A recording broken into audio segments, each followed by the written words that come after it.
Welcome back to another reading and correcting of Stepping Up with me, Kindar the Tiger Writes, and Ty, the Tiger Supervisor. Today, we are doing chapter 100. Jekyll hurried to open the chest, looked in, and frowned. He reached for the content, but stopped. If it's Krosef's, if it's for Krosef, can I touch it? Still laughed. He can think! Yes, he can touch it. I didn't expect you to bring his man to me, so I had to make the ring like your old pouch instead of these items. Any adventurer touching it will sense the weave in it. It's safe, Tibs told his friend. Jekyll took a simple golden ring out of the chest. I've worked out how special Krosef is from the way you guys talk about it. Stowe is a person. I worked out how special Krosef is the way you guys talk about it, Stowe said to Jekyll and the rest of you. I've also picked up that adventurers live longer than other people if they aren't killed. And I've seen from you, Tibs, how having someone you know die hurts you. I didn't make the connection as quickly as I'd like, but people growing older leads to them dying. That seems wrong to me, but Genny tells me that's how things are. Krosef is going to get older faster than Jekyll. That's not fair to them. Now, I don't know if the ring is going to match how Jekyll ages, because I still don't understand how him having a sense changes that aspect. But it's going to give you time to figure it out. When you do, you can explain it to me and I'll make Krosef a new ring. Tibs swallowed the lump in his throat and looked at his eyes. Tibs? Jekyll asked cautiously. You're making me want to put it back. You keep it, Tibs said and smiled. And you make sure you live, okay? He wiped at his eyes again. Still made the ring so Krosef can be with you for a long time. It's not going to get old like townsfolk, but like adventurers. Jekyll stared at him. Then, when he spoke, his voice cracked. I can't, Tibs. I can't ask him to live so long when I'm going to die. You aren't dying, Tibs ordered.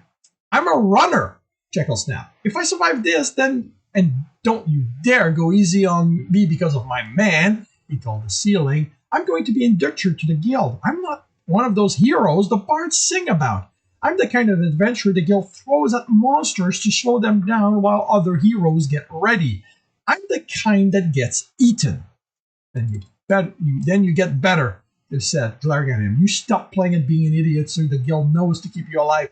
I'm not, Jekyll started, sounding desperate. Stop thinking that. You start thinking more. You do that for Krosef, you do that so you come back to him every time. I don't know how, Tibs, Jekyll replied, sounding lost.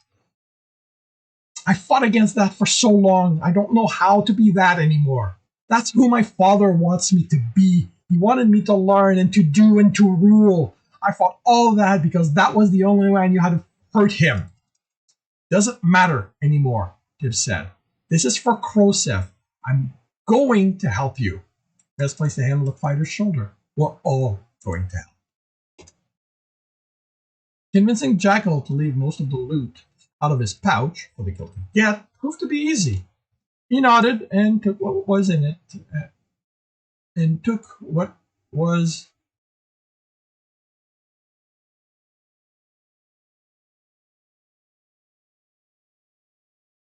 I'm just realizing that he's already taken everything out. He nodded and put back a few items.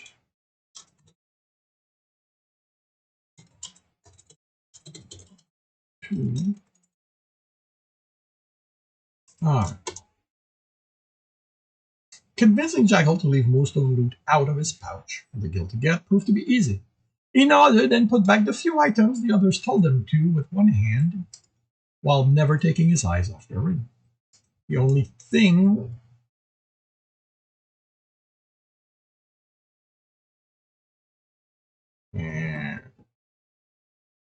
I am going to leave it like that.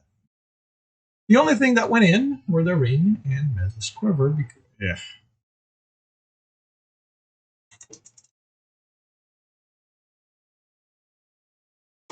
The only thing that went in because there will be the ring and Mez's quiver, because all it would take was for the person behind the table to take one arrow out and they would notice something odd about it.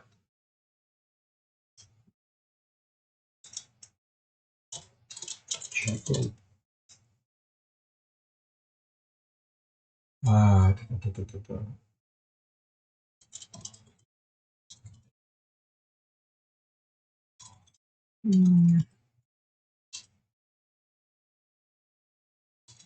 That's away.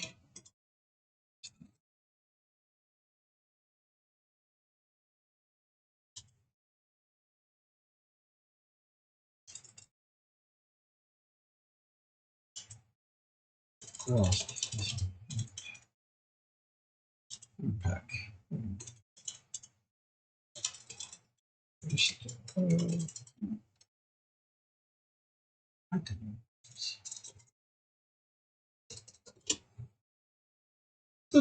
The only thing that went in were the ring and Mez's quiver. Because all it would take was for the person behind the table to take one arrow. Because all it would take was for the person behind the table to take one arrow out and they would notice something odd about it. Jackal only took his eyes off the ring once it was away, but still looked lost as he helped repack the rest of the items. Tibs changed into his new worn-looking armor, as did Karina and Kumdar, leaving the old ones behind.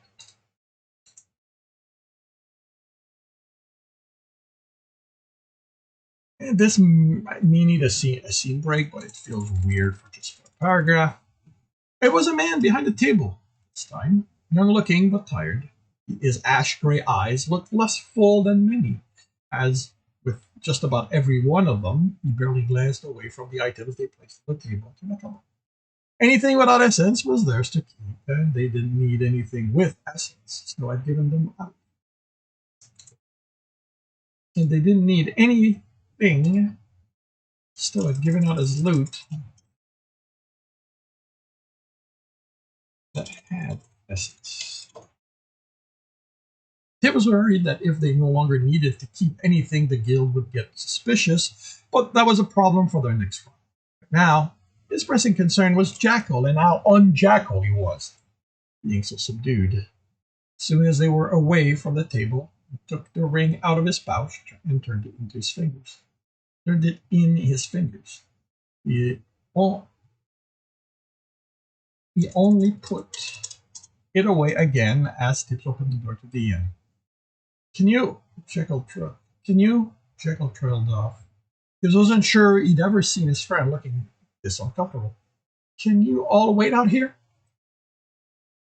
They agreed, but Tibs kept the door open, watching as Jackal spoke with Krosef, the server glancing in Tibs' direction, looking worried. Tibs wished he knew why neither looked happy. Jackal returned alone, and Krosef looked confused.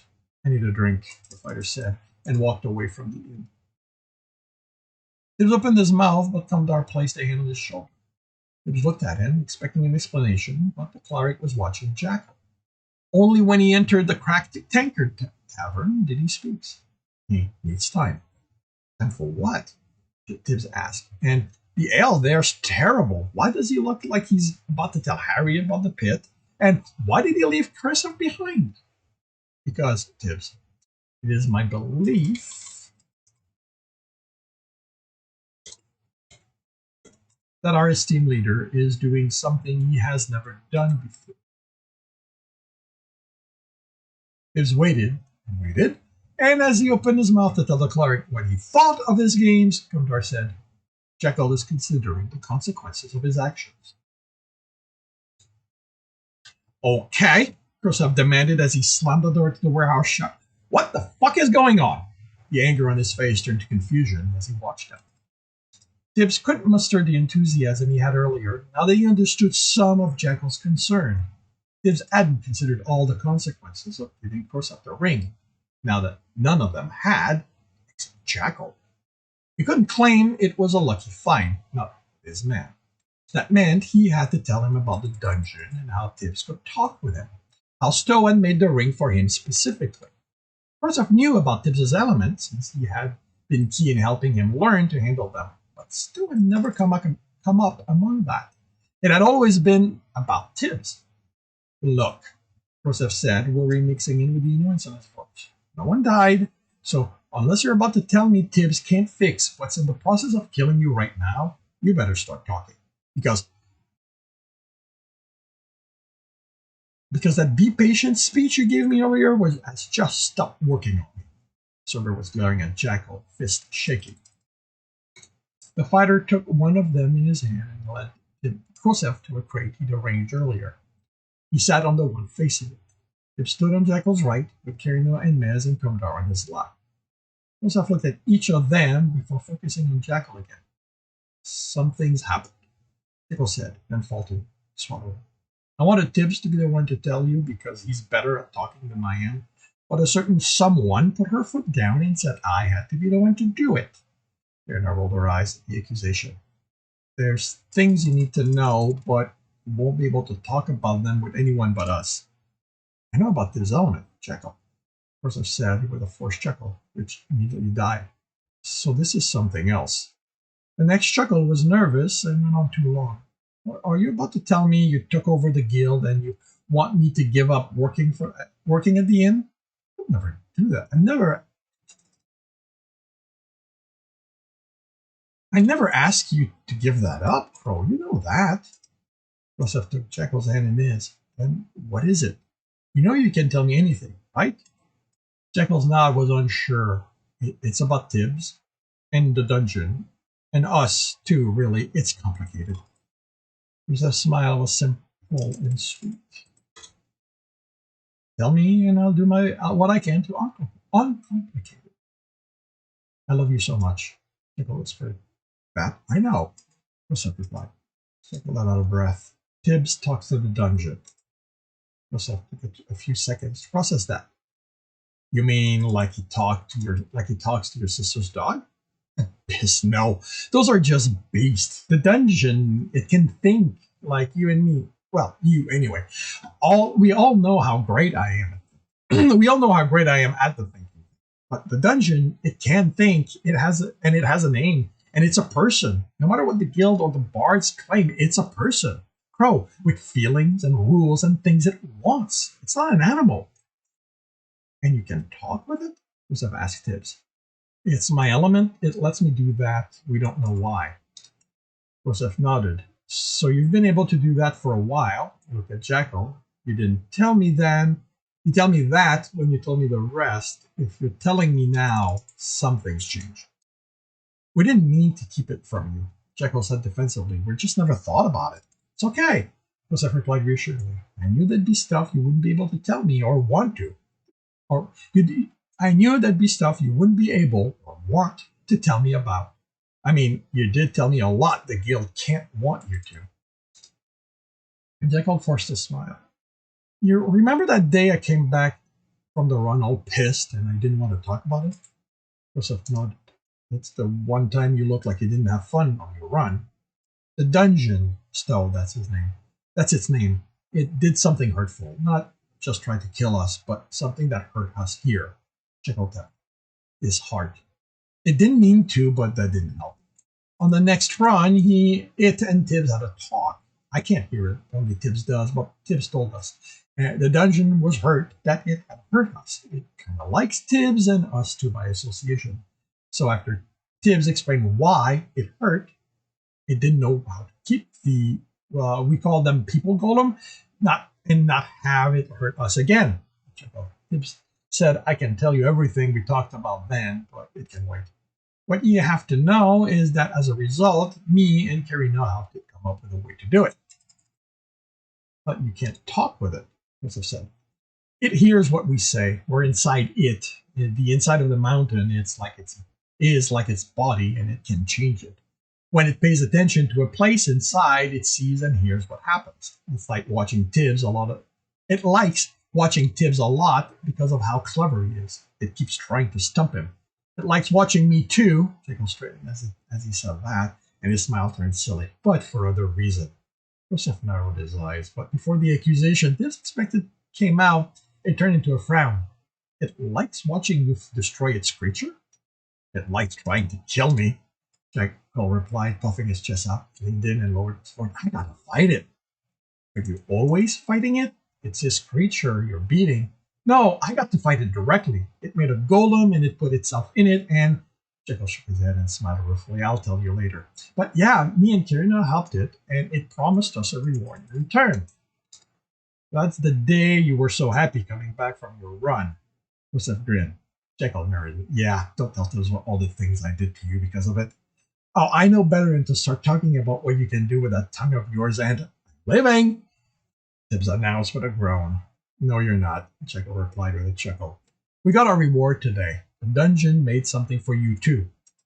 Joseph stared at him blankly. Why me? I've done nothing for the dungeon. You look after us, me, Tibbs, the team, the other runners. You're part of the town, and one of the reasons we can go on our runs, confidence will have a place to come back. He smiled, but that isn't why it made it. Like I said, it listens to us when we're inside, and we talk about you. He nodded to Maz and Kumdar. These guys just can't stop talking about how lucky I am that, for some reason, you've yet to kick me out of your bed, and who am I to disagree, right? The dungeon's smart, so it got how important you are to me. That's why it made this.